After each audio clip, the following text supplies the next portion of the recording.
Yo, you was getting, wasn't you? Yeah, I was pop locking and everything, baby. You know what I mean? I was doing it all. Yes, sir. Yes. Boogaloo shake and all. What's going on with you, man? My brother, what's happening, my friend? How you doing, man? Man, it's another Sunday night. You know, we got that good preaching in. We got that football. I know you got your nap in. Yes, sir. Had to get the nap in, man. I mean, you know, I got to watch my Browns do it one more time. Somehow they scrambling and scrounging, ugly wins, but they got to win. Hey, listen, man. I think it's just a theory. Okay. But I think the only reason Pittsburgh is winning all these games. Here we go. Is because somehow here we go. The Three Rivers won't allow nobody to get COVID. Okay. It's something about the Three Rivers. All right, Prophet Stanford. All right, Prophet Liar Stanford. It's something about the Three Rivers coming together. Why are the Browns games in a typhoon every week? Y'all be in the middle of a plague. Like, who have you displeased? Everybody could have let my people go. You know what it is? They won't change them Indians' name. Oh yeah. You got them Indians. You got them Indian spells on you. I tell you, we went back online, Jeff, because you know, Negroes won't stay out the bars and the clubs, and you know, so numbers are rising. But I tell you what, with online church, with all these you know, things being shortened and truncated, if you will. You know, Sundays have gotten awfully brunchy for us. You know, we be done. I'm ready to get back into bed, Doc. Listen, today I started at 11. I was done at 10 to 12. I loved it. Bruh, we were 10:15 and 11:15. I'm like, where have you been all my life? I've been in all these 9-hour church services. Right. Now we know how the Catholics feel. Listen, right. You know, I was talking to some of my friends, you know, because it's church anniversary season. You know. And I'm like, you know, when we was growing up, you would have like 8 guest churches. Absolutely. Like everybody got to put on a program, do an A and B selection. More than A and B, A, B, C. A and B. And nobody's choir is ever all there. It's always like 6. It's always like 6 people out of a 30-piece choir. Y'all come on in from the back. Y'all infamous last words. Y'all people outside. Y'all come on in from down in the fellowship hall. Ain't nobody down there. I just went to the bathroom. This is an inside joke between me and Pastor Jeff of a church that will remain unnamed that invited our church when we were together, and we were the only ones there. We were the only ones there, and the preacher. Does that qualify as lying, Pastor Jeff? Yes, it does. That qualifies like, because he act like there was really a bunch of other folk, like, and we walked in, so we know there wasn't nobody out there. So wait a minute. Since that qualifies as lying, yeah, we also say that when a preacher say, "Can I get 20 or 30 of y'all?" It's only 10 of them there. It's only 10 of them, and there's not $5,000 in the house. There's not $5,000 in the house. There's 5 people. There's 5 people in the house, not $5,000. Maybe if you tap into their 401k. Or you make you know, grandma take her retirement out. Right, exactly. You know, it's in the house. I'm gonna miss the bear rugs and the living room sets and the goblets with the Coke in it and the little glass of mints, the matching suits and dresses, and you know, we forget all the things about church that we're gonna miss. You know, you know, how are we gonna get your mom's turkey recipe from the kids? I know we talked about it last. She's still doing that. She's still doing the turkey recipe. COVID can't stop that. COVID can't stop the turkey recipes. Since we already, hey, Elder Carter, how are you? What's up, y'all? All of you all, God bless you all. We see all y'all tapping in. God bless you all. Listen, let me ask you something, man, real quick. Yeah. Before we get the show started. Serious question. All jokes aside, are you taking the vaccine? Man, I'm shaky, Doc. I'm shaky. I don't believe these numbers. I don't believe these numbers. Jeff, I believe these numbers. I already posted this. I believe these vaccine numbers like I believe in poll numbers they put out before the election. Right. How are you going to go from we don't know what this disease is to we have a 97% 95, 97 in like 3 months? Come on, man. That's some Kool-Aid, man. They about to inject us with some 90% alcohol. Like I posted, I watched I Am Legend far too many times. Yeah. They ain't gonna have me out here can't mac to the mannequins, scared to talk to everybody, doing all kind. I ain't doing it. I ain't taking it. Well, people won't let you, come to restaurants or stadiums or concerts unless you're vaccinated. And how you gonna prove that? Wow. Yeah. Well, Carter said, "Get on the south, starting with the senior citizens." We're not coming for the seniors. I'm gonna do my best to keep y'all alive. Y'all keeping my church going. I can't lose that senior. They can't take Rosetta out. No, we can't take Elder Carter out. Rosetta out. Youngstown is going downhill fast. I know all the preachers gonna be watching their senior saints because they need them tithes. They need them. Amen. Oh, and by the way, I need to make a public announcement. There is no Black Friday deal on tithes. Stop asking me. I'm tired of getting emails from my members. Are there any Black Friday deals? No. No, man. No, but it is what it is. I don't see us going back through the beginning of the year. It's crazy, man. I don't think I'm gonna go back till probably the end of January. Because I think a lot of people are trying to go back at the beginning of the year. I'm gonna wait 4 more weeks and see how it goes, man. Right. Yeah. I mean, it's gonna get worse before it gets better. And then, we'll get more news about this vaccine if we still have a country in a few weeks. I mean, who knows? I mean, Doc, he is pulling some serious stuff, man. You know who's really pulling some serious stuff? Giuliani and his cheap Beijing, man. This cat done exposed all the preachers. Some of these preachers exposed. We didn't go to the good barbers. We go to the good bar. We go to the good ones. We go to the real ones. Our stuff lasts through like a whole revival. We can sweat, lay hands on people. Our stuff lasts. Whoever he went to needs to be put out the game. Listen, I've used the Beijing.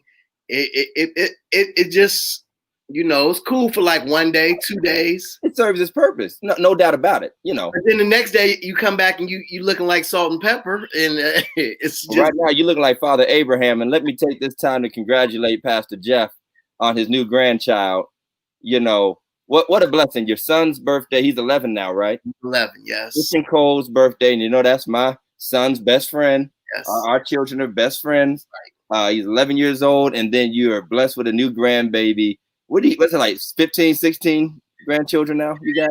I wish. You're like my dad. I got 18 grandchildren. Yeah, Abraham. Listen. And I want to thank everybody because yesterday was my granddaughter's birthday. Today was my son's birthday. Obviously, my daughter had little Israel today, 8 pounds, 9 ounces. Thanks. Little Israel. Is that a rapper? Little Israel? Is that a Jewish rapper? Look, so everybody, I mean, it's just been overwhelming on Facebook with the congratulations, the happy birthdays and everything. Listen, I need everybody who sent me a happy birthday or congratulations. Here it comes. To cash at me. Cash app. Next October, because November is going to be crazy for a brother. Can we do a post?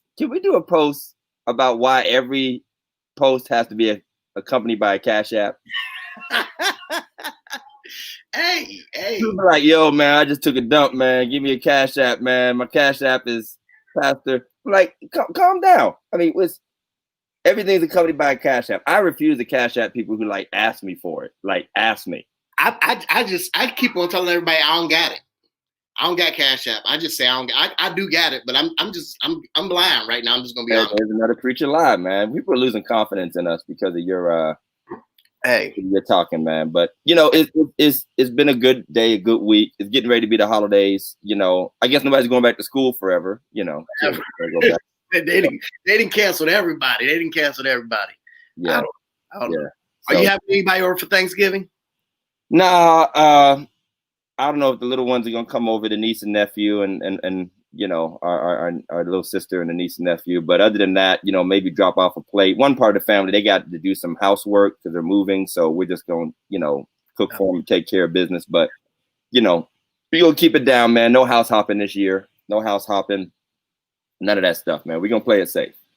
Yeah, we only got. I mean, we staying home. My wife and I gonna do all the cooking. We got COVID May up there. She want to go everywhere. She thinks she can go. Yeah, man. You got to wear a mask in the house now. Put some plastic over her door. Just quarantine her in her room. You know, yeah, it's different times, man. You know, make sure you appreciate all the times you did have a family. Yes. And when we get back to it, obviously, hopefully we'll be more grateful than before. But yo, this episode, you got to wait, Jeff, before. Nope, I'm good. I'm good. Some wait stuff. I'm good. I got some waiting to exhale. Wait, next. Okay. All right. Well, listen, today's episode is entitled Put Me in E Flat. Now, for you non-musical people out there, this is not Put Me in EB as the tone deaf people out there. You know, my pops is like that. You know that, Jeff. He can't sing. He can talk a song out, though. Mm-hmm. He'll talk all 3 verses. You know, but he will not sing it. And he's smooth with it, too. Yeah, because you don't know my story. All the things that I've been through. I remember we used to sing, "Flow to me." Yeah. I'm like, he's kept turning Teddy Pendergrass. So, Put Me in E Flat. We're talking to one of the baddest musicians around. Absolutely. Man, we go back like district meetings. I told you to know that one. We go back like district meetings, and this brother has been a major influence in the gospel music world. He might not like to see himself that way, but he is another one of our Valley legends. You know, Northeast Ohio is known for putting out some bangers in music, in minstrels, soloists. Northeast Ohio, it's a special anointing in the water. I don't know what them saints put in the water and prayed over a whole generation. I mean it, man. I mean, and it spans denominations. I mean, you go into every major, you got some hitters. Yes, male, female, and they're continuing to be churned out. It kind of hurts my heart that the young people aren't like lined up on the bench like we used to be. You know, we used to just want to get on. We had our pair of sticks, had our bongos, rototom, little drum. You know, we wanted to get on. But we have a legacy, and this brother is one of them. Everybody knows his name, and we appreciate him being on with us. Mike, why don't you pop in Mr. John Austin? Mr. John Austin is with us today. What's up, brother? What up, man? What up? What's going on, my brothers? That boy out there looking like Ricky Roger, you know?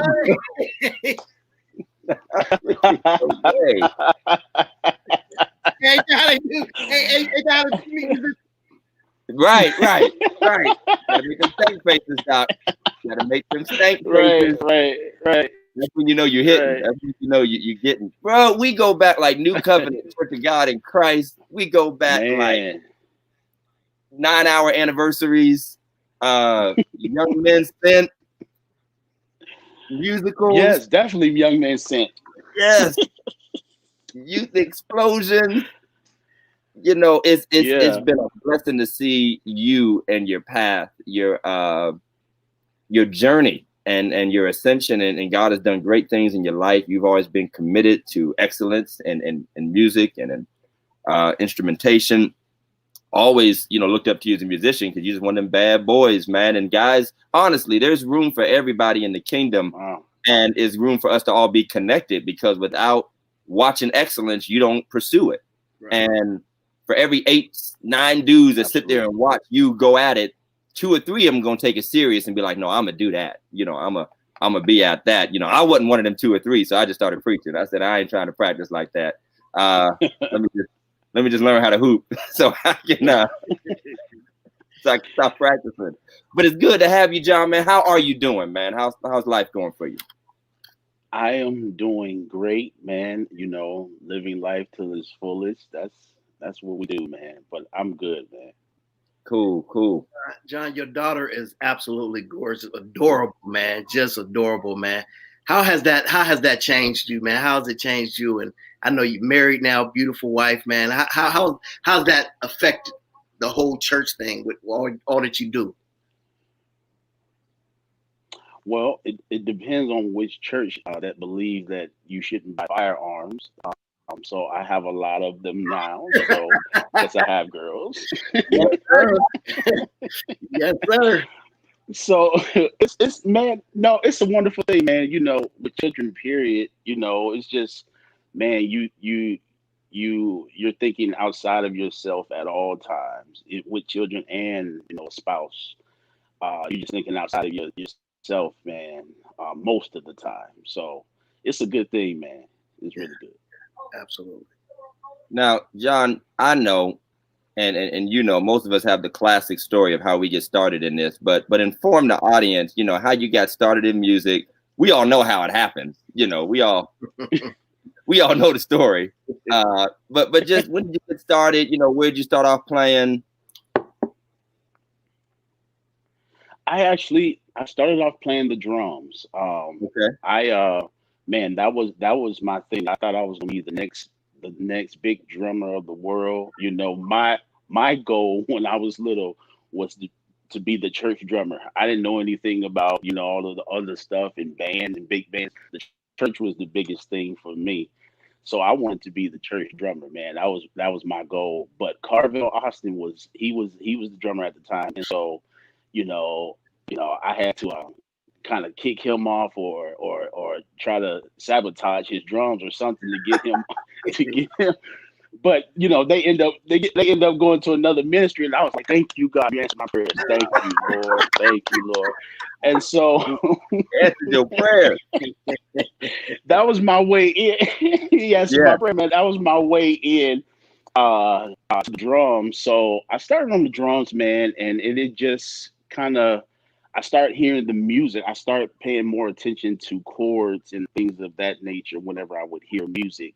And so that's how I got into the keys thing. My sister, Bonique, she brought a tape home one day, and it was Journey album by Kenny Eldridge, and I never forget this.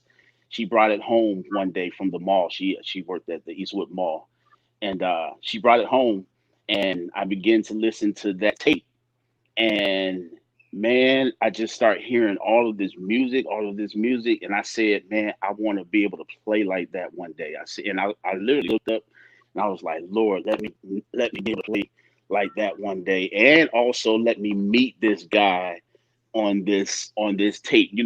We had the tape cassettes then, so it wasn't no CD player or YouTube and all that. It wasn't all of that. So, and that prayer was answered in its fullest, man, in its entirety. I mean, of course, y'all know I was, touring with Youth Celebration and all of that. So he answered that prayer, man. He really did.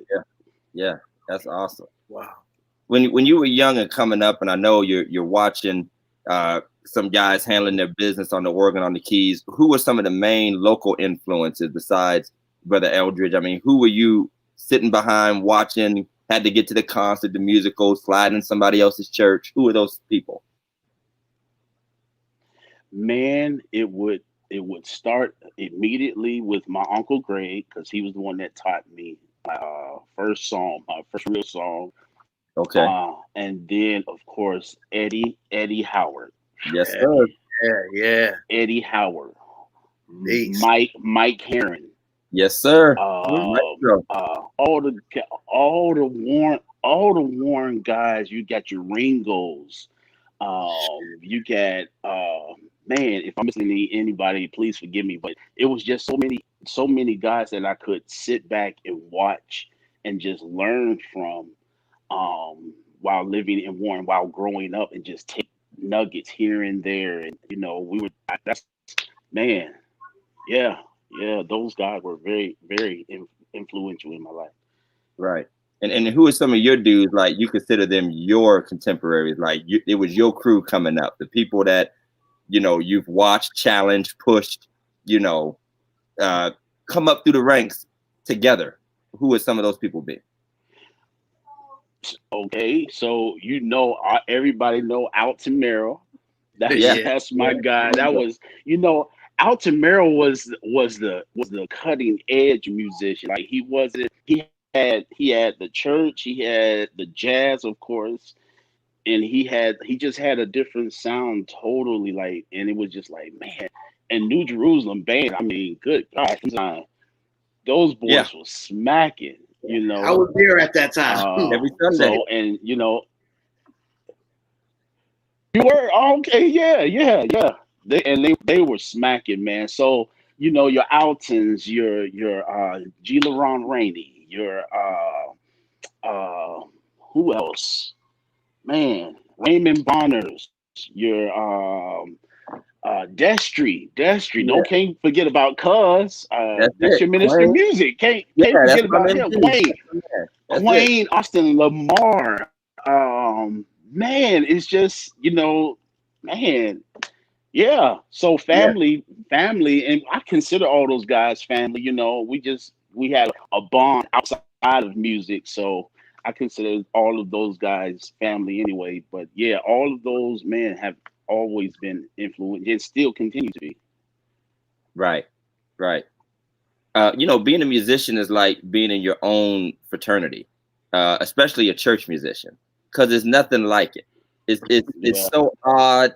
yeah, It's a lot of us are either PKs or pastor related in some way or another. So it's often been said that the person most ingrained in the church next to the pastor is the musician. You put that beside family, and it's like our whole life. And it's funny because we live this life like in church, but kind of, I don't know if it's a coping mechanism, a sanity keeping thing. You get inside jokes, you got your own way of your own language, your own kick it. I love even just being like a little brother, not even really serious in it, just being around y'all. I would always just love being around cats because it's like the coolest. It's like being around the cool kids. It's being around the cool kids. Somebody to snag you a honey or two at the musical. You know what I'm saying? You know what I'm saying? You might. Johnny Todd ain't snagged nobody but Shamika. I don't even know why he playing. He ain't snagged nobody but Missionary Simpson. He ain't snagged no. Oh man, You can't even mention Todd without mentioning Shamika. What's it like being in that group? I mean, church, Jeff, you live around the corner, man. I'm coming over there. But what's it like? Because Black church is its own weird entity in the world. Nobody understands it unless you're really in it. And then when you get down to Black church musicians, that's right. just a whole nother beast. Yeah. Man, the support that we just find in each other, like you said, we're able to talk, and be candid with each other. Talk about, how's everything going with your situation at the church? How is everything flowing for you? And we're able to, man, I mean, like you said, it's one of the most, I don't know why anyone haven't did a reality show on it yet, but musicians, man, that's like some of the greatest stories you will hear that we have been through. Man, it's some of the greatest stuff that you'll ever hear. But yeah, I mean, aside from just the support, and just being able to depend on one another, or each other. So it's always been that brotherhood there, especially when there was like no competition, just all we're learning. Iron sharpens iron, right? So we're all just kind of taking from each other and saying, man, oh, okay, I need to implement, or let me try that. Let me do this, or let me do that. So yeah. Right. Johnny, there are a lot of, I'm not going to say a lot, but there are some young musicians coming up, and they're trying to do what they're doing. And first of all, let me just say this. It's very difficult for the smaller churches to get good musicians. Obviously, financially is not feasible, because I mean, a lot of these musicians want more than the pastor getting. So it's just reality. That's reality. It's reality. Pastor getting $200 a week, and they want $600, and you're like, we're gonna listen to tracks this week. We're gonna listen to some Ron Canoli. Oh boy, that's Ron Canoli. That's I know. He can get you through a service too. But is there a thing, where, you guys, especially you guys who are seasoned, is it more about the money, or is it more about the feel of being in a bigger church, the more people in the congregation. You know, is it financially based, or is it a mixture of both? Well, I'll talk from my own experience. So, for me, it was an opportunity to bring back on a larger scale some of the things that the smaller church would not have or be privy to. So for me, it wasn't trying to go out and make money, because I'm a working man. I'll work. You know, it's just not keys or whatever. I'll work too. So it wasn't just, let me try to, get the biggest dollar and pimp the church and whoever's doing whatever. For me, it was more about getting the tools that I needed to bring back to a smaller church or to impart into other musicians. So, and a lot of time that opportunity or something to bring that will take you outside of the small church. My dad wasn't happy when I left. Let me just say that he wasn't happy, and I left on good terms. It wasn't, we didn't split. He understood that I had outgrown the ministry and that I needed to bring something back. And hopefully, he was praying like, Lord, please bring him back. Please bring him back. But for me, that's the type of thing it was for me, to take all of these tools that I've learned and just these experiences that I learned. Of course it paid the bills. Of course the budget was bigger and better. Of course, all of those things, but with bigger ministries, you still have, small church mentality. So it's still an element there. So it's not like you're just leaving and it's like, oh, I've arrived and, the bigger ministries can't do any harm, or, it's just on such a greater level that you don't experience what you would at a smaller ministry. So it was that for me, man, just being able to grab those tools that I need to now implement at a smaller church. Even though, I'll say this and then y'all can get to another question, even though I was at bigger ministries and, things like that, I still visited smaller ministries and helped out. So when people would call in Nashville and say, we need an organist, I know you're over there with Bishop Walker and we can't pay you what you get paid over there at Bishop Walker. But, we could do something. I just, man, and they would ask this question, what do you charge? I said, I'm not going to charge you whatever you feel is fair for me to come, or whatever you want to bless me with. That's fine. And I'll come. I've never got into that whole thing. Well, this is what I need to get paid. This is what unless, that was the platform that we were discussing, like that's where, working deals. But as far as, you got to know the difference between opportunity of ministry and then opportunity of making money and helping your bills, so you got to know that you got to really know which one you're after. So I was more or less getting all these tools just to bring back here, back home, like I'm doing now. So you're not like Todd. I asked Todd to come over and preach. He sent me a 9-page document. I had to sign affidavits and everything. Like, we boys. Yellow M&Ms only. Yellow. Listen. Todd have always been like that. He hasn't changed. He's always been. That's it. Show's over. Cut.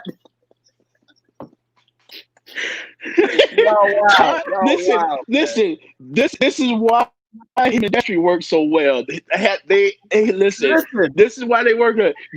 That street the same way, brother. We're business-minded brothers, man. We business-minded. Rosetta Carter, just so you know, Elder Carter, Johnny you are the minister of music at Mount Calvary, correct? Yes. Yeah. Calvary Ministries. Okay. Yeah, man. I'm remember that, y'all. I remember that. What y'all got to say, man. But me and Destry, yeah, we do. We got that business mindset, man. We about the business, getting it done. But I a 9-page writer. It was a 5-page writer, and that's it. I need that 87 beta mic to preach in. I'm like, how you preaching warm, but you want to stay in front house? Listen, I need silk towels only. Only silk towels. You give me cotton, I'm cussing you out. And you know what, Johnny? I was going to say that a lot of people build misconceptions from small to big. Number one, I think, and I come from a small church, obviously grew up in a small church, and funny, I pastor one of the bigger churches in Warren now, and big is a relative word these days. In cities like Warren and Youngstown, it's a relative word. But we sort of victimize ourselves as smaller ministries, and we constantly have our eyes on, oh, I probably can't pay you. They probably doing all this, or everybody's leaving me, or and it's like almost like a victim mentality when really you have to take what you've been given, and often what you've been given is right for where you are. Right. It's right for where you are. You don't need mega resources if you don't have a mega ministry and you're not in a mega community. It's kind of unnecessary, but we kind of, I noticed, like, and I'm sure I was going to ask you a couple of things that grind your gears as a musician, but one of them, and we get it too as preachers, what do you charge? I'm sure I can't afford you. I know I can't.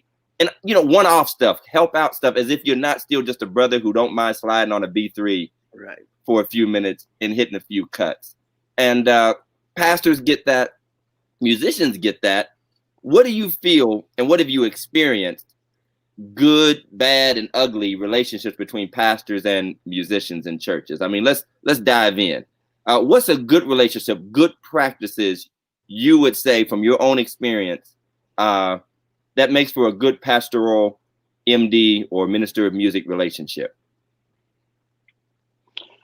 My experience have been men of integrity on both sides, men of character on both sides, on the same page as far as vision, what we're trying to accomplish, and then transparency.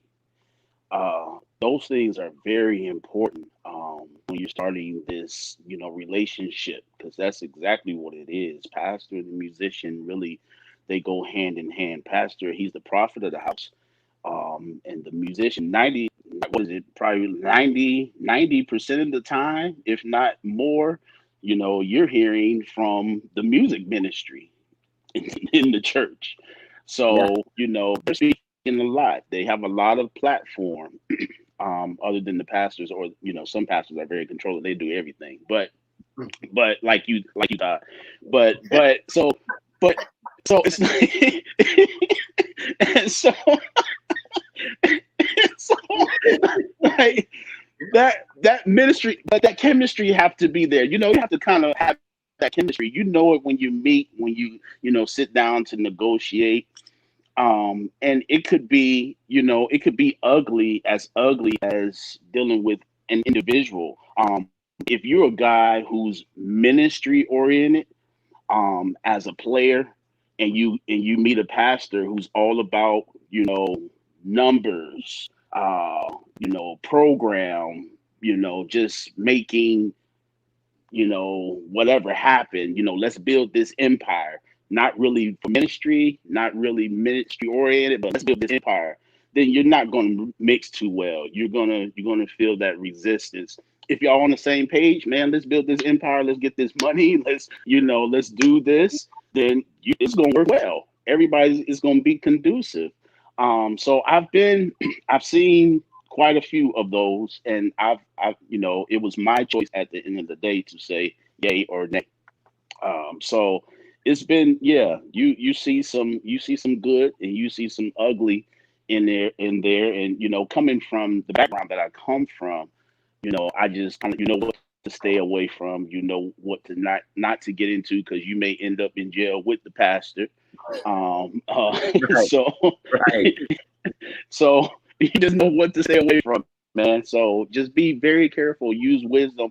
And that's where we talked about that network of friends and that system and that support. That's where that come in, because usually we're going to call somebody. If we're going to a new ministry or thinking about, or we got a call from a minister or pastor or somebody that's looking for a musician, we're going to call our friends. Hey, man, do you know about this guy? Hey, man, do you know about this church? Like, what type of church is it? Like, so we do a lot of that to kind of check up, do our, background on the ministry, which it'll help make that decision, so you don't get get caught up in things like that. Right. I know Pastor Todd does it, and I see a lot of more churches doing this. They have their keyboard player isn't the minister of music, or Destry is the keyboard player, but he's the MC too. How's that change? Is there a change in that where like the lead singer or the lead soloist? Should they also get some type of stipend? You're playing all the music, but they're doing all the music. They're singing all the songs. Is there a shift in that as far as ministers of music who may not be the keyboard player, but they're the one who get everything together and make sure all the sound is right and stuff of that nature?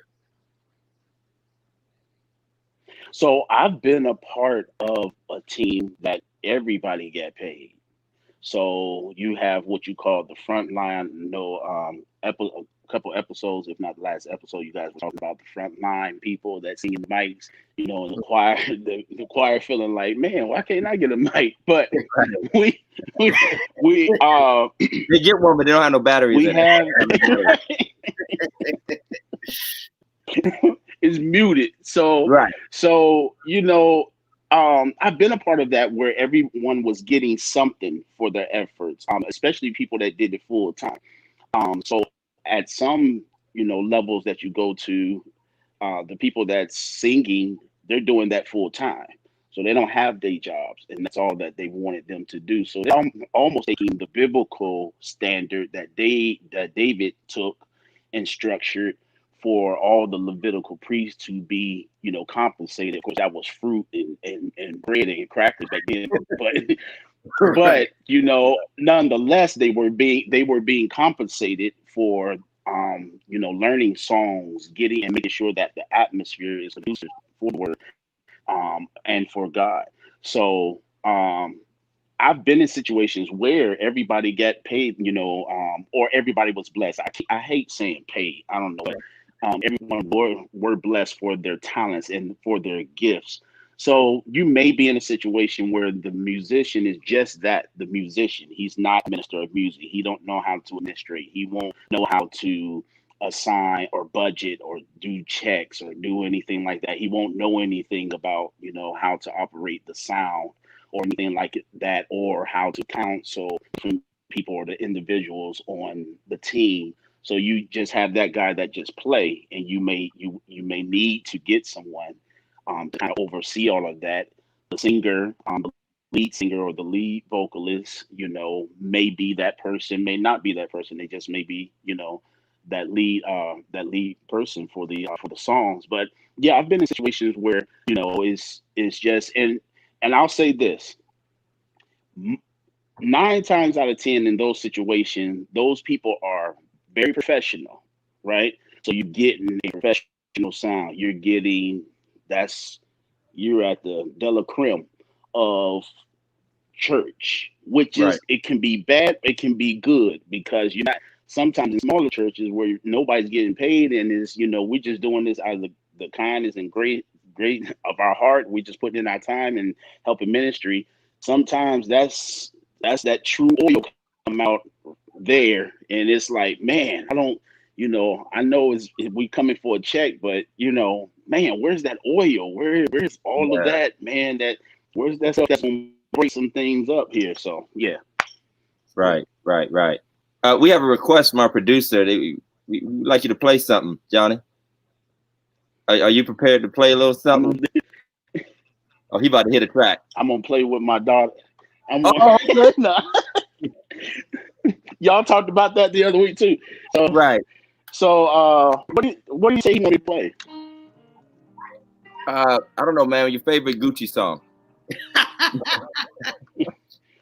I can do that. I know you can.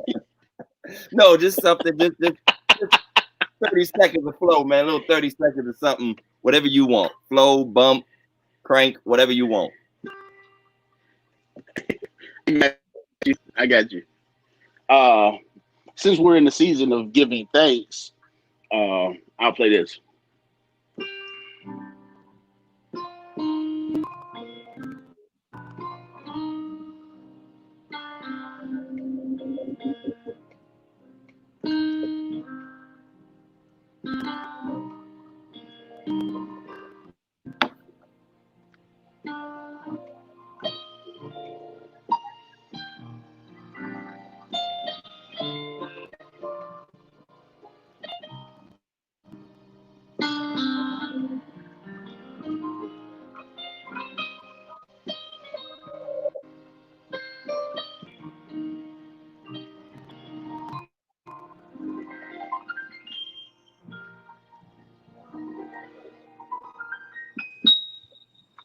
Yes, sir.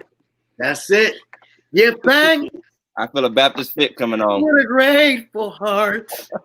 Come on, come on, Jeff. Come on, Jeff. Don't do it. Don't do it. Make them stop. Make them stop. Put me an EB flat, baby. So EB flat. Put me an EB flat. Jeff is not gonna lay that down. Put me an EB flat. So check this out. We talked about, how musicians view the ministry, how some view it in different seasons, maybe like you said, ministry minded. Other times you got to take care of business. You have to take care of your family. Maybe that's the season you're in, the moment you're in. Overall, what are you seeing as far as, do you see musicians being treated fairly, being treated respectfully? Preacher talk is, man, these guys are running the church down. They want all this money. They getting all this. They're taking too much, not just monetarily, but as a person. Because I'm the type of person, as I said, coming up, everybody should still be treated as a person, not as a function. The church should not treat that man, that woman like a robot. You pick them up, do your thing, and don't care about their life. But how do you feel the overall appreciation and relationship between the church, not just the pastor, the members, the body of Christ with musicians? What do you think? Where do you think it stands? Is that what I would ask? I think you have. I think it's half and half. I think we ran into what I'm seeing a problem with, and I think I have to take on some of the responsibility as a brother when it comes to younger guys, and the conversation is, man, I need to go to that church, and because they paying such and such and such and such, and that conversation or that statement, it comes off about money before it's ever about ministry or anything else. I think from the musicians side first, I think that we have to change our mentality. I think for the talented guy, sometimes it's a way out from working that 9 to 5 that's going to be challenging, that's going to be more responsibility. And we lean on our gift or our talent in that area instead of, working and adding that to the ministry. So I think it becomes one of those things where we're trying to get 9 to 5 budget money income, and pastors are looking like, bro, look, you need to get a 9 to 5, bro. Like, right. you need to get a 9. You're not gonna get that here. I can add to your 9 to 5, but I'm not going. No, you're not. No, you're not gonna make 50 grand here doing what you do. It's not going to happen, especially when you just start. So I think that type of tone that's been created, between pastors and musicians, that they're trying to, look for someone who have the heart of the ministry, have the heart of the people, because the people are the one that's giving. So I don't know what you think you get. Those are the people, that's paying or that's blessing you. And when you're not spending time learning songs, learning materials the way you should do, learning the song, playing in all your keys, perfecting your craft, you should not expect a $40,000. But you should not expect that. So I think pastors become frustrated with musicians that just, they're looking at this thing as a business more than ministry. And I think that's the frustration that comes from that. Although being fair to the one and knowing that if you got a guy who exceed your ministry and God have not called that man to specifically for that ministry, have the wisdom to say, look, we're not going to be able to pay you whatever you looking for. This is a small ministry. We're not. Just be transparent at the beginning and let people know I can't do this I can't do. Yes, we can do this. Yes, we can do that. As well as musicians. Yes, pastor, I can play this, but I don't know hymns. I can play this, but I don't know. I don't know this. So that transparency, I think, will keep down a lot of this confusion that goes on and just tension between leadership and musicians that we have now. And then some of them are with technology. I know that we mentioned technology episode ago, technology allowing us to cheat as musicians, and y'all know what I'm talking about. So when you're transposing and not taking the time and dedicating yourself to learning keys, and that's frustrating for pastors that know that's what you're doing. That's frustrating for pastors because we're paying you, dude. We're giving you $20-some thousand a year, $30-some thousand a year to not learn all your keys, and and then come in the office and demand this is what I need to be paid, but your skill level is not at your talk, your mouth, your level. So yeah, it's just we have to clean up all of that and then show the guys that's coming up, and then help and bridge that gap with the guys that's out there now on the real reason why we do what we do. I'm just a believer, man. This is just me. God have blessed me, in situations. And because I put him first, I've allowed God to lead me and guide me in every situation. And even today, when I sit down where I am now, when I sit down, it's God, what are you? And I know this is not supposed to be churchy episode. Go ahead and preach, Bishop. But that's just what I do, man. So, scripture, I really take that to heart. In all thy ways acknowledge him, and he shall direct your path. And so that's what I've done. And so I think there's just some nuggets that's missing from from the generation coming up, and some from my generation that say, look, man, you getting paid, but let's just talk. Your skill is not where is that you actually in a place of favor. Your skill is not where it need to be to be getting them dollars. You in the place of favor. Yeah. And I've been there as a playing musician. Obviously, I had listened with a different ear, as a pastor, and I've had them, guys, basically, put on for what they can do, and then when the rubber meets the road, you leaving me hanging, or don't let us go to another church where we ain't got the new organ and they got to play the old B3 or a piano, and you got half your song list is gone. Half your song list, all them CCM songs and E. We can't play none of them. So do you think, John, that some of that mentality has come from poor treatment of musicians? Because in days gone by, y'all were expected. First of all, we was growing up with churches 6 times a week, staying over. Services went forever. Some of the young cats will never know. They will never know how much. Never. And then, and if you don't do it, the devil done got in you. If you leave or you got to somewhere else to be, now they prophesying on you. There's some of that. People talk about church hurt. Me and Jeff gonna do a show about this. I believe a lot of musicians have suffered from the ultimate church hurt of pouring out all they have and still being mistreated and abused. Do you think that has built up some of that mentality towards money, get what you can get? Everybody's getting theirs, or they'll bleed you dry if you don't take care of yourself. Yeah, absolutely. Absolutely. I agree, and it's unfortunate, that, in this thing that we call church or ministry, everybody don't have the right motive of doing what we're doing. So you run into leaders that, like I said, they only in for whatever they're in for, and it creates that, and then, that burnt musician becomes, his heart is hard now. He's disgruntled, and everything is just now. And so when he approach a pastor that may not have that heart, like what you just experienced, it's just like, man, I'm not taking any chances.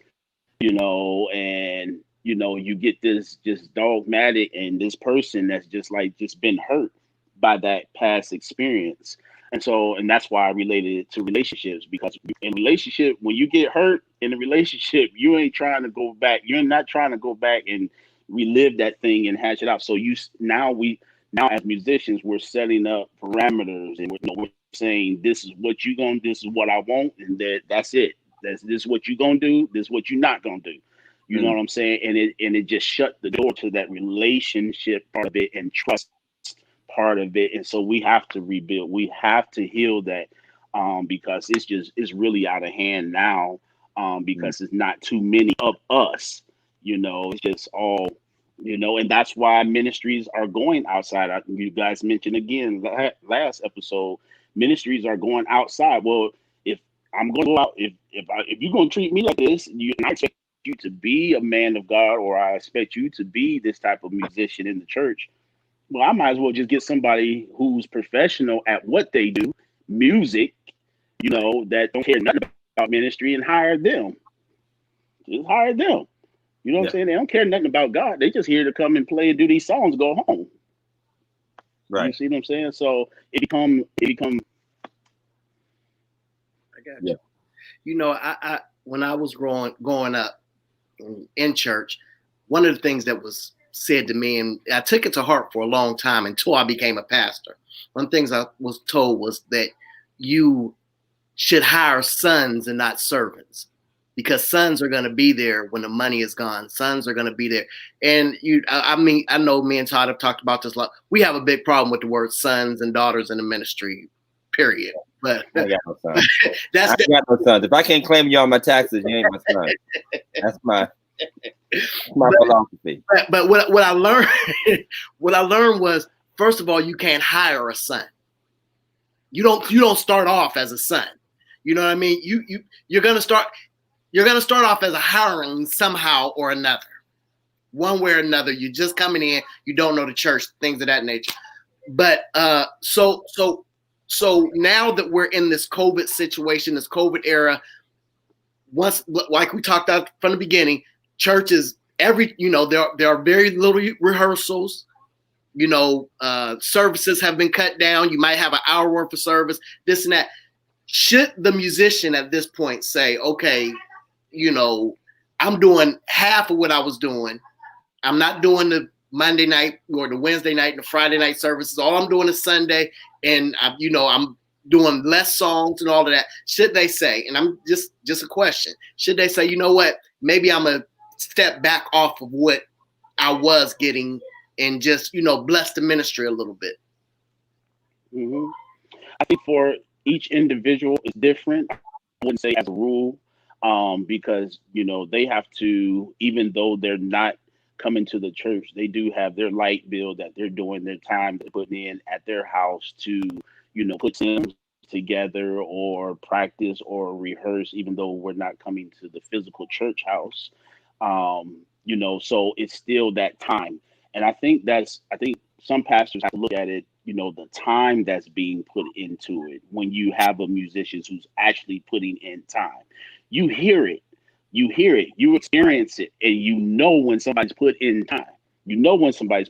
So I think it's different for each individual and pastor to kind of gauge that and say, if it's going down, or I'll even say if it's just staying there and not continuing to rise and build and, build upon, and, I would look at it and y'all just have a conversation, man. Just say, look, I feel like this. Is there any way, just because of COVID, just because we're not, the people are not gathering, I don't think that there should be a drop in our excellence, in our professionalism. I think I seen a question or the comment about coming on time. A musician that's professional, he come on time, he learns material, and that don't stop. Even though we're in COVID, you make sure that whatever's turned in on time, whatever needs to be done. That's just one of those things. Those are the basics. Like, you come on time, the material. You can expect. It's almost like this thing. I don't know, Pastor Todd, maybe you can discuss further on this, and even Pastor Jeff, you know, I don't understand this thing where, you expect pay, but you don't come on time. And you would, if you were working a 9 to 5, you would. There would be no question on coming to time, coming work on time, being in decent uniform or whatever it is, it's just, I don't understand it, man. I'm kind of lost with that, that mentality of treating church that way. And good and well, if you were on a secular job, you would, you have to get up and be on time and know what you're doing at work. And even the social aspect of it, being a part of a church family, a part of a church body, what you said about people know or should know that if they are able to be compensated, it came from the members. Right. Most ministries, you have a select few who are able to be compensated and be blessed, and a whole lot of other folks serve religiously for free. So if the choir members are in the stand waiting for the musician to show up, and the praise team is ready to go, waiting for the organist to show up, and even the ushers on the door, even the old members of the church, the ministers, I would, I had a situation where I had that exact situation of timeliness, freshness. Like, come on, man, how many times we gonna sing this one song? How many times we gonna keep doing this? Right. Just because it's your banger. That's your banger, but that's like 7 years old now. And then I did it when I first got the second. I cut down our 8 a.m. service, so I essentially knocked out 52 services off of the schedule and kept things the same. So my expectations were definitely beyond it. Right. Definitely beyond it. And I've watched it throughout time struggles. And as a pastor, I don't think musicians, and maybe they do know, we're caught between a congregation that allows us to have these musicians and these musicians who have these expectations. Mm-hmm. And I see the faces of people and how they looking funky, and the musician don't have to get up at the meeting and answer for that. Right.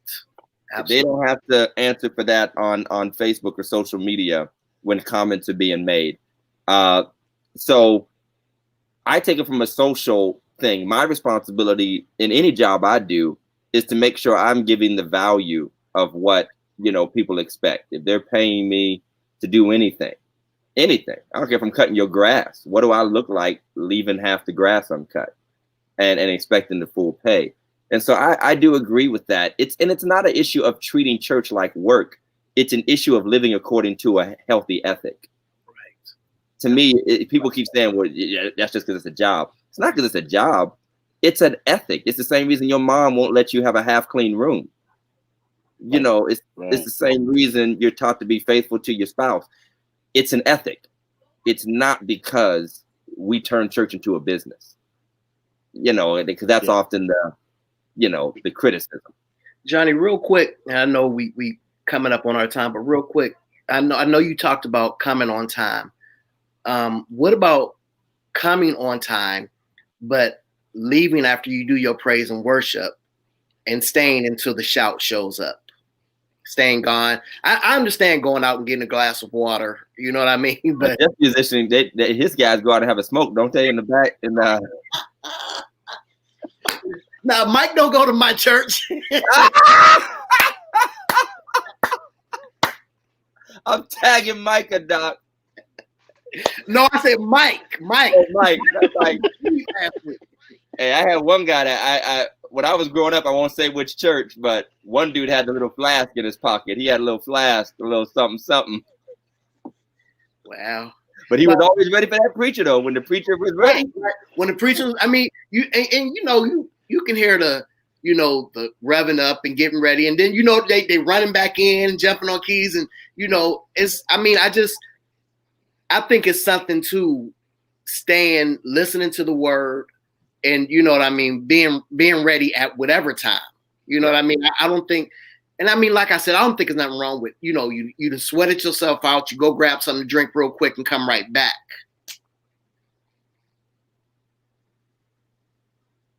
Yeah. So there's two parts to this. Okay. I know musicians that stay, enjoy the word, take notes, do the whole nine. I'm one of them, because I come from a preacher's family, so I was already groomed to be attentive to the word. And that's something that I just do. Now, I also have been in situations where the preacher couldn't preach, so there was no reason to stay in the room. Uh-oh. Now that's the truth. That is the truism. That's true. That's true. I don't want to stay in the room. I don't want. Right. I've invited people and didn't want to stay in the room.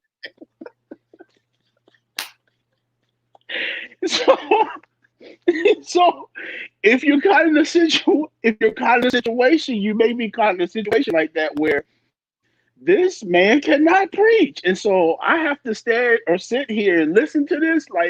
No, and so you kind of have to be sensitive to that as well. But the flip side of it is, yes, you know, of course, that mature person. Number one, if you want something from God, number one, that's just going it's just going. If you treat it like a gig, and that's why I'm saying it have to be a relationship. Don't treat this like a gig.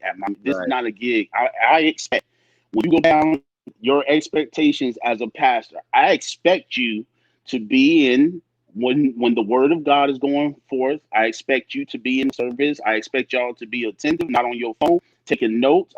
This is the things that I expect, because you know that you're giving something that's going to be influential in their lives. There's something that's going to be sustaining in their lives. You given this word, and even though they may be members somewhere else helping, you know, when God is speaking, it's going to help you no matter where you're at and how he's speaking. It's just going to be help. So I think it's two sides. So you have the preacher that can't preach, and then you have that one but all that expectation got to be up front. Look, this is what I'm expecting from you. And just as mature musicians and people, that's just something that you would do anyway, man. You know. Right. Well, we're going to bring Mike in a second, but I want to ask you, just give me 2 or 3, and then me and Jeff are going to give you from the pastor standpoint. We want to hear from the musician, organist standpoint, just 3 things that grind your gears as a musician. Just 2 or 3 little aggravations. We don't need big, loud, long. Just 2 or 3 little in church. When this happens, man, I just wished in the middle of service, whatever it might be. Just give it. If you could tell some preachers, stop doing this, stop, or choir directors, or even members, or fellow musicians. Go ahead. My first thing would be for pastors that have a congregation of 20 to 30 people, and 10 of those being armor bearers. Stop walking around with 10 armor bearers. Yes, sir.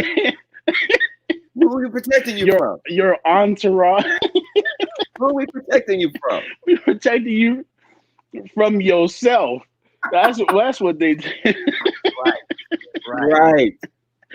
So that's one. Number 2, if you're not happy with something, I know some things you may have to address right there on the spot in service with a musician. Do it tactfully. Just don't go off on a musician or a singer and use your frustration from the meeting earlier that week or from something. As pastors, take whatever time you need to detox before you're in service and live before the people. Please do that, because it creates tension, unnecessary tension, when you're just going off on the musician. It may be something you don't like. They may be wrong. Absolutely may be wrong. But there's a way to tactfully do that so that, there's no, further hurt there. That's 2. And then 3, if we do come to you and ask for more money, don't be Here it comes. I'm clowning. I'm clowning Jesse right now. All right, Jeff, give us one. Give us one. We're grinding here. All right. So as musicians, if you're at know the church that you're playing at. Yeah. You know, if you want to go to a jam, you know, and you're playing at, you know, New Jerusalem, especially back in the day when Out was there, that's cool. But if you playing over, I'm gonna just say if you playing at Progressive, don't throw in California Love. It ain't gonna work. No, right. Stop. I'm gonna get in trouble for this. Right. I'm gonna get. They're gonna ask me what was that. Gonna ask you about that. So yeah, that's one. Go ahead. Know the house. Back to what Jeff was saying. Read the room. I know, and of course I played. I know you've been wanting to unwind the whole service, but if the shout is over, it's over. If the song is over, it's over. Nothing is worse than a band and the people just sit looking at you like, is this? Are you done? Are you finished? You gonna make somebody shout? And then we stand at the pulpit like, all right, bless the Lord. Praise. You gotta pretend like we still into it. Yeah. Know the house. Know when your moment came and went. You know. I got one more. If you're gonna use a drum pad, make sure it lines up with the music you play. Oh, the tracks. Yeah. Make sure, you know, don't do, you know. Yes. While you're at it, Jeff, and this, and Destry will tell you, it was a couple weeks ago, and it was a pretty complicated intro, and we always do a run through before service, and I heard him do it. I'm like, you sure you got that? Do not try to do these intros and these interludes on CDs if you have not fully rehearsed them, or you don't have the personnel to truly accomplish what that production called for. Now, you can recreate a lot of stuff in church, but this new music, this ain't no Walter Hawkins stuff.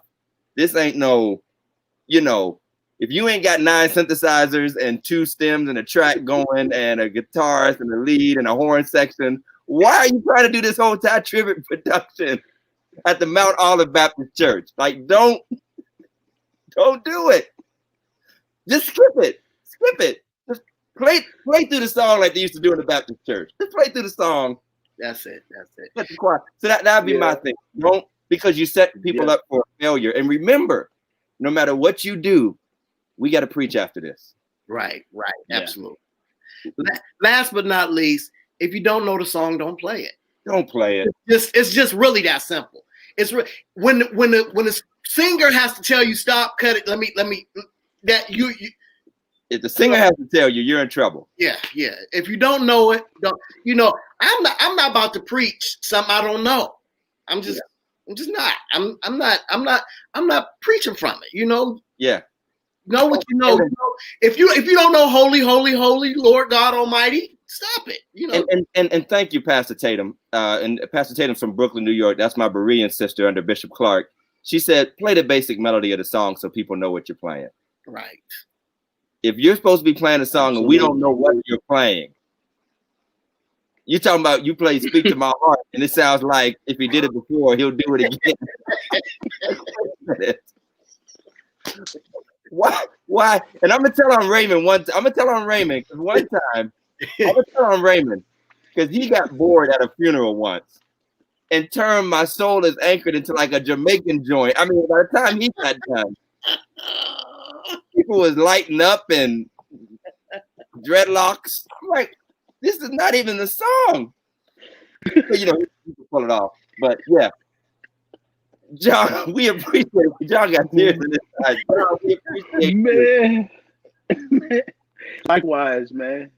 We appreciate you. Let me do a quick PSA right quick for everybody. First of all, thank everybody for tapping in. We're getting ready for rapid fire. So if you have a rapid fire question, type your rapid fire questions in.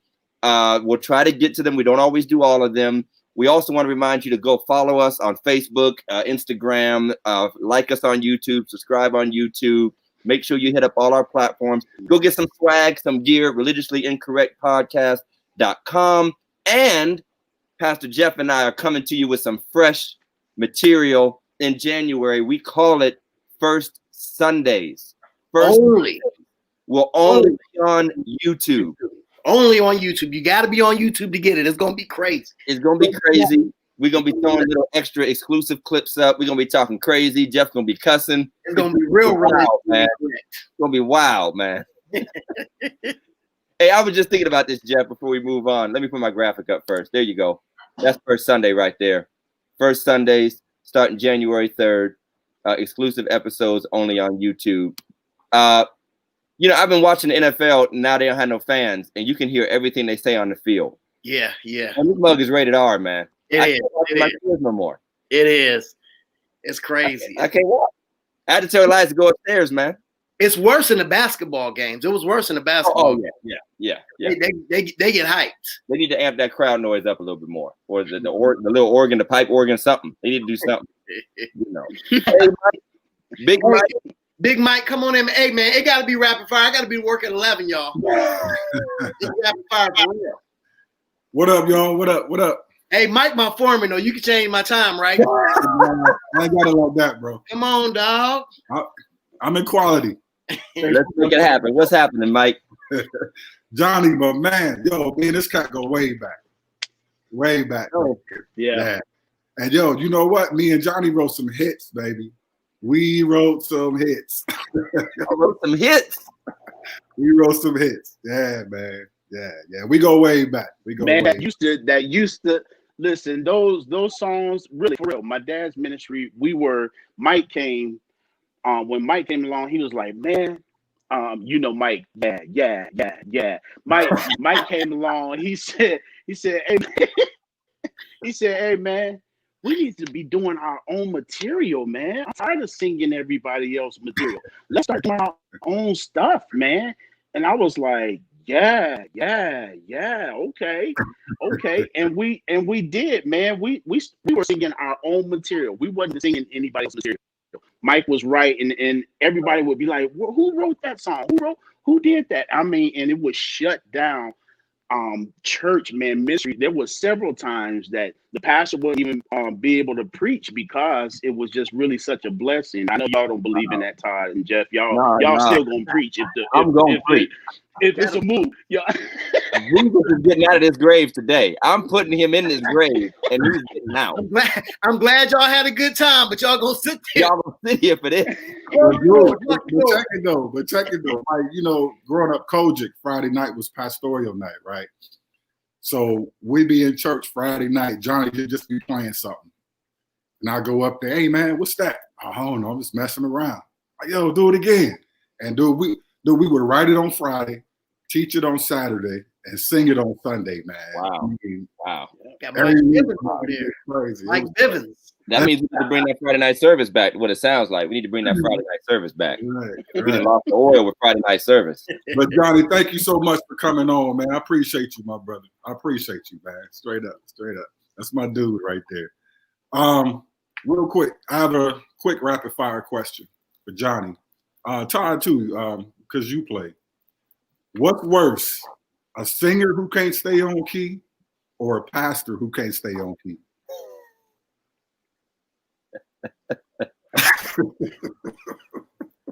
Both.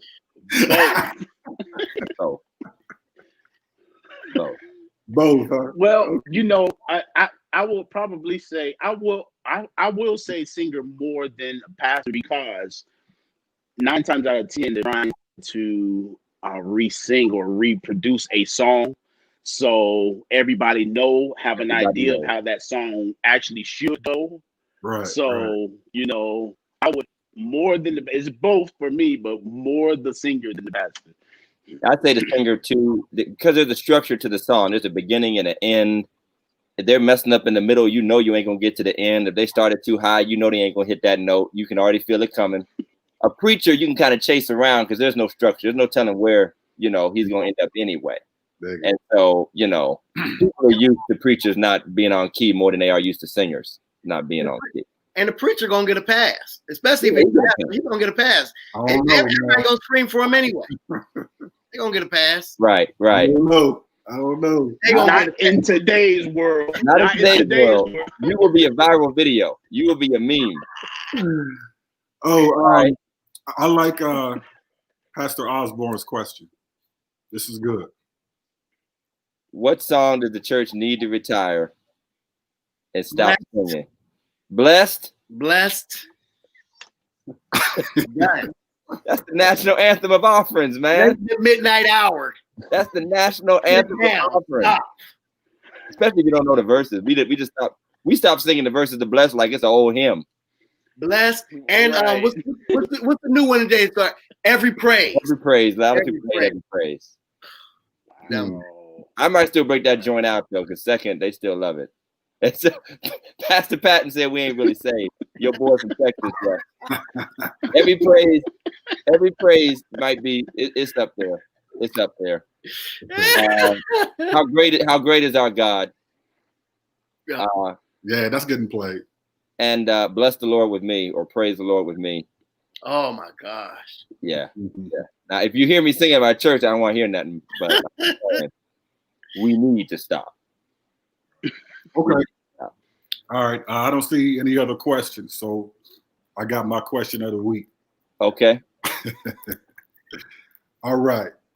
Has technology gone too far? In what way? In the church? Overall, worldwide, industry-wide, has technology gone too far? This is another show again, Mike. Here you go.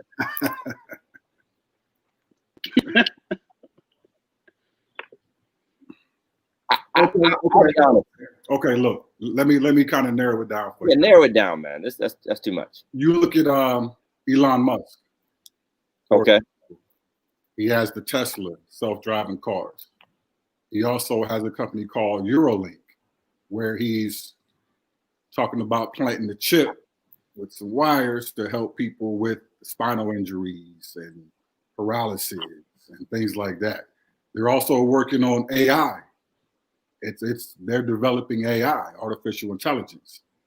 So it's like they're going to a point of no return, to me, in my opinion. They're going to a point of no return. So I just wanted to see what you guys thought about that, what you thought about that, just to flip it up a little bit. You know, I like to get there. No, I got you. Technology is still the construct and the invention of humans.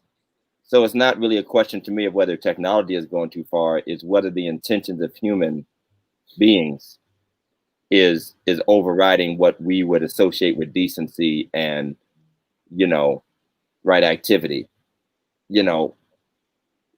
Every new technology has always scared the last generation. Always. TV was going to melt our brains, like literally. Then, of course, figuratively. So we thought, remember we couldn't have keyboards in church? Keyboards were the devil in church. Synthesizers, that's the world. So it's all in how you view it in perspective. I would just say to that question, it's only gone too far when it's not helping you out. It's not gone too far. If your wife is laying in a hospital and she needs that spinal tap or, that whatever artificial intelligence to help her live, more than likely we're going to say, we want that technology. Y'all doctors, y'all should have came up with something, invented something by now. So I would say it's generally gone too far when it's not us. But, if we could afford that Tesla, we would be trying to get it. Right. Just my opinion. John, what do you think? I think technology and like Pastor Todd said, with science, you can see the ability of men's minds and the creativity. That all every good and perfect gift comes from God, right? So you see all of that within man. I think, like he said, it's the integrity of the men behind the science or behind the technology that we're seeing when we say it's gone too far. It could be good or bad. I mean, we're getting to the place even now. Robots are cleaning up our house. We don't clean our house anymore. Robots are cleaning the house. Robots are delivering trays in the hospitals.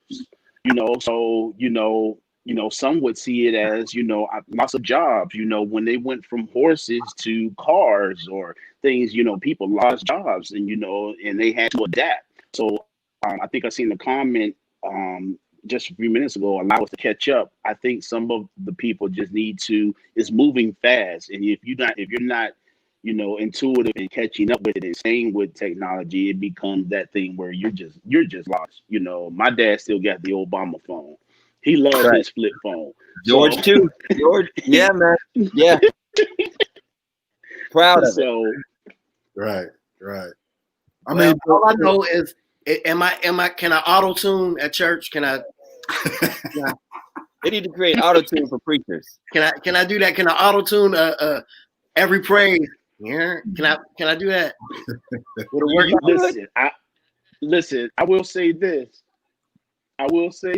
We used auto-tune where I just come from in Nashville. We used auto-tune and had to use it. I ain't gonna make no names, but we had to use it. All right. I believe it. Yes, I'm bringing it to Warren, baby. Listen, if y'all ever had a chance to hear this is live. If you ever had a chance to hear some of them raw tracks, hear them flat tracks, I tell my choir, my praise team all the time, don't ever feel bad about giving your best, because you'd be surprised at how some of your favorite people really sound. Mm-hmm. You'd be surprised. No doubt. Absolutely. No doubt. So, hey, I love it, man. I appreciate the rapid fire questions actually being rapid fire tonight. I appreciate that. I definitely appreciate it, because I got to go. You got to go. I wasn't done, but I'll let y'all slide. You'll let it go. You let it go. I got a lot more. Next week I'm on day turn. You could ask another one of your 3-part questions. Yeah, man. Your Gayle King joint. All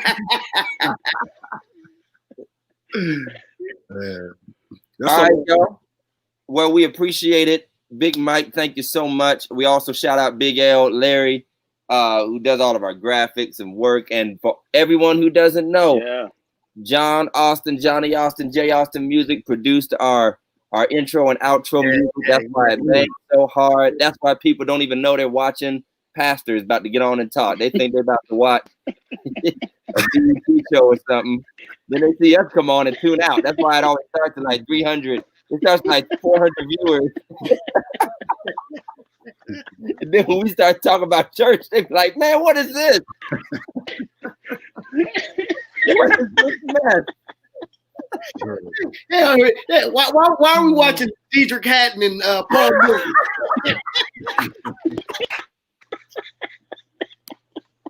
I want to see Diedrich and Paul. Listen, speaking of Diedrich.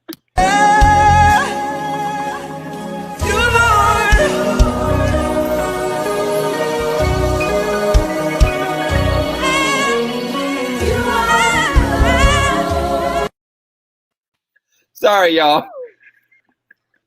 You might have to go there, Todd. I still had that clip from last week. I'm gone. Johnny's never going to work for him.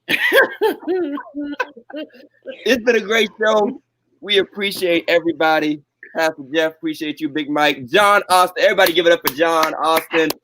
Johnny Austin in the house. Cranking it as always. We appreciate you, man. Give our love to the family, man. I haven't seen your pops in a little bit, but I always run into him in the stores here and there. Running to Vicky here and there. It's just a wonderful thing. So we love everybody. Check back next week.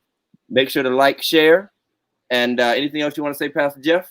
Once again, just remember that first Sunday in January. YouTube, subscribe, get on it. You don't want to miss this stuff. Hey, YouTube only. Starting every first Sunday. First Sunday. You can still check us out the rest of the Sundays here. Sunday. So if you don't have an account, if you don't know how to set one up, get your kids, your grandkids, get somebody. Yeah, you want to just grandkids. He got like 12 of them. You want to just grandkids. This cat had a midnight meeting with Jehovah. This cat promised him the stars and the sands of the beach. Well, Pastor Todd, he'll send you one of those 5-page documents. All right, we love y'all. Y'all take care. Peace out. Listen to this banger.